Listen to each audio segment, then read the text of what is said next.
Kritik tajam dari netizen yang budiman terus berdatangan menyoroti sikap miring Sarwendah setelah resmi berpisah dari Ruben Onsu. Seorang ibu dengan akun @sanggar_vokal_cipta_kreasi secara blak-blakan menyentil tabiat Sarwendah yang dinilai sangat sombong seperti kacang lupa kulitnya.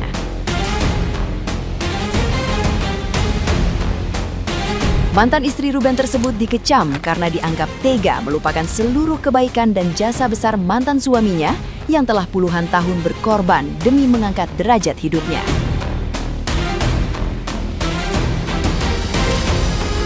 Sikapnya yang kini condong memamerkan pacar baru di rumah milik Ruben dinilai sangat tidak etis dan tidak tahu diri. Ibu ini memperingatkan adanya hukum karma nyata bahwa perlakuan buruk menjelek-jelekan ayah kandung di depan anak-anak akan berbalik menjadi bumerang kelak. Sarwendah pun diminta fokus mendesak kekasihnya untuk segera dinikahi secara resmi daripada terus meributkan masalah uang nafkah.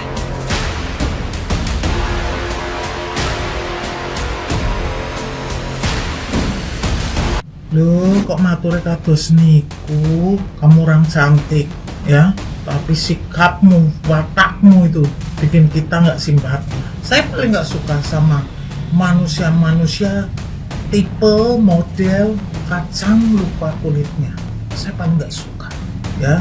Bisa sekejap aja melupakan, ya, jasa orang yang selama ini puluhan tahun baik. Orang yang selama ini 10 tahun jadi garda terdepan, orang yang selama ini memberikan kasih sayang dan kebaikan puluhan tahun, itu hilang seketika hanya karena ada hadirnya orang terbaru, dan itu bisa menghapuskan semua jasa-jasa orang sebelumnya, terhapus dengan datangnya hadirnya orang baru ini yang menurut dia lebih baik, lebih setia, lebih apa, coba diwalik.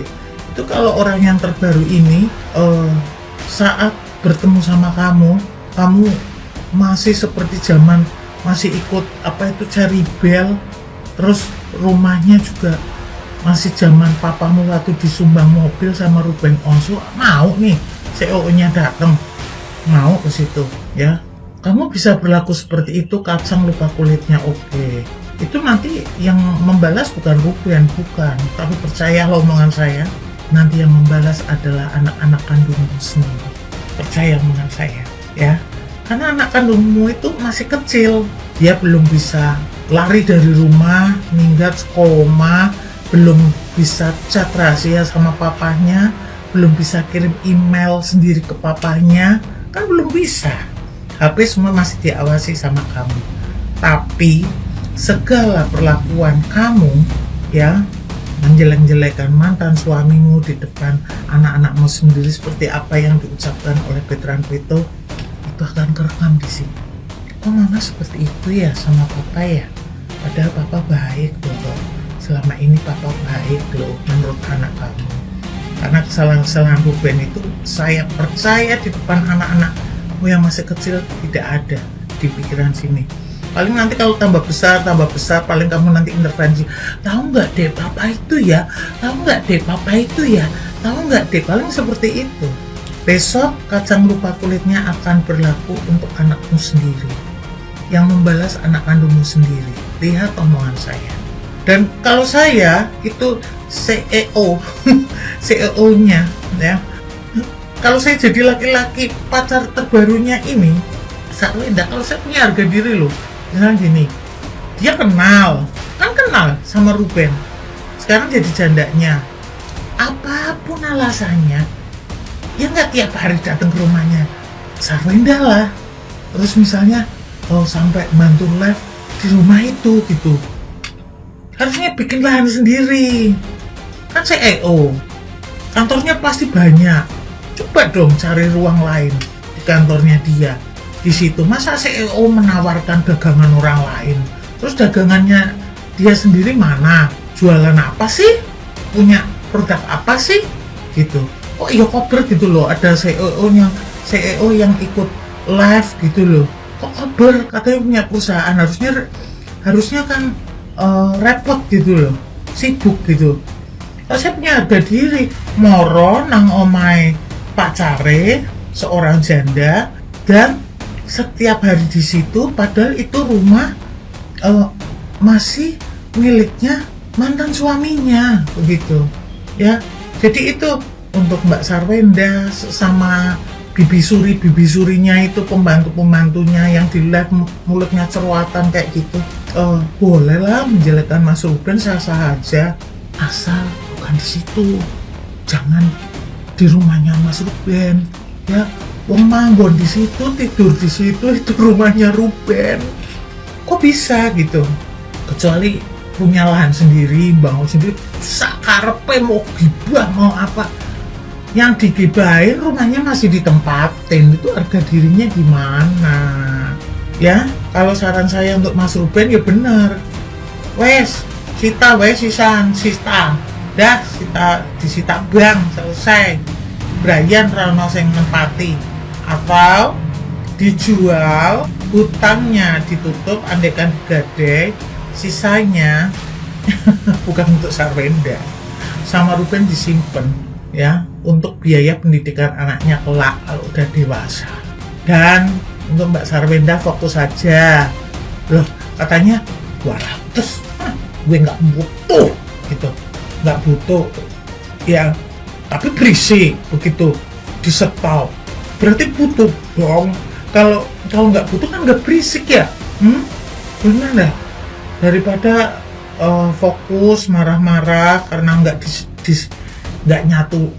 dicatu lagi sama Ruben, fokus, ini pacarmu dikejar-kejar biar sampai nikah, sampai bener-bener serius nikahin kamu ya. Yang mong Jawa pertama ditakoke, disang-sangi, ditakoke, terus rundingan hari, dah ngurus pernikahan ya, resmi.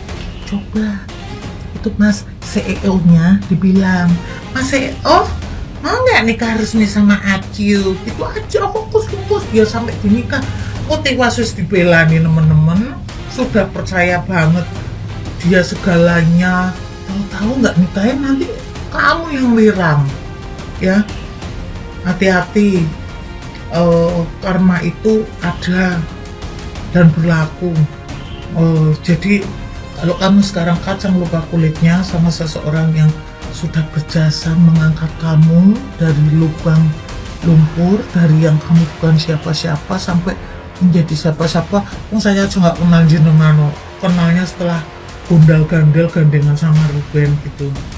Kamu sampai berbuat seperti itu, nanti yang membalas anakmu sendiri saat dia sudah besar, karena dia bisa bersikap seperti Betran Peto. Nah, gimana nih menurut netizen yang terhormat? Silahkan berkomentar ya. Jujur ya guys, gue kenal sosok Bunda Sarwenda itu waktu jadi istrinya Ruben Onsu ya. Sosok yang kalem, lembut gitu kan, terus apa adanya, sederhana gitu kan, lemah lembut ya kan. Nah, yang gue kaget denger omongan dia di cuplikan-cuplikan video gitu loh ya. Ya walaupun dia nggak sebut nama gitu kan, tapi kan ya kita semua tahu ya, kayak itu ditujukan ke siapa gitu loh ya kan. Gua nggak butuh duit lu ya kan, kayak gua kaget gitu loh, kok bisa seorang Bunda Sarwenda yang lemah lembut, yang ngurus anak 3 anaknya gitu kan, tapi bisa mengeluarkan kata-kata kayak gitu. Terus sampai bilang nggak bisa ngebedain, dulu gue nggak bisa ngebedain ya kan antara CWNG sama laki gitu. Itu mah nanti denger loh ya, didengar sama anak-anaknya. Jejak digital itu tetap ada bun ya.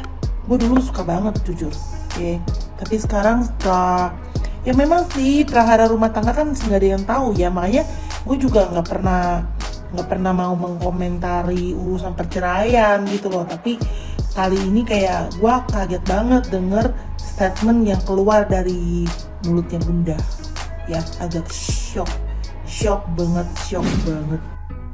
Kok bisa lah si Taci ini membilangkan mantan suaminya macam itu. Aduh, kalau misalnya Tuhan udah murka, segala sesuatunya ludes dalam berapa menit. Aduh, serem tahu nggak? Aduh, janganlah kau tengil dan sombong, karena wajahmu ku tengok sombong dan tengil, ya. Pas mengata-ngatai mantan suamimu itu, gak boleh kok kayak gitu, tabu itu loh, ya, pantang loh. Duh, kalau yang tahu beradat istiadat ya, pasti kau dinasehati. Duduk kau di tengah-tengah orang yang penatua kau dinasehati. Gak boleh macam itu, karena kau udah makan ya semuanya lah, ya. Kau diratukan, dibiayai hidupmu, dibelikan mobil, dibelikan tas yang branded, ya kan, dibelikan rumah, ya kan, dibelikanlah segala-segalanya. Kau dinaikkan derajatmu, ya, udah gitu kau didasterkan, udah gitu kau juga dijadikan ratu sejagat gitu ya. Pokoknya kurang baik apa sih mantanmu itu?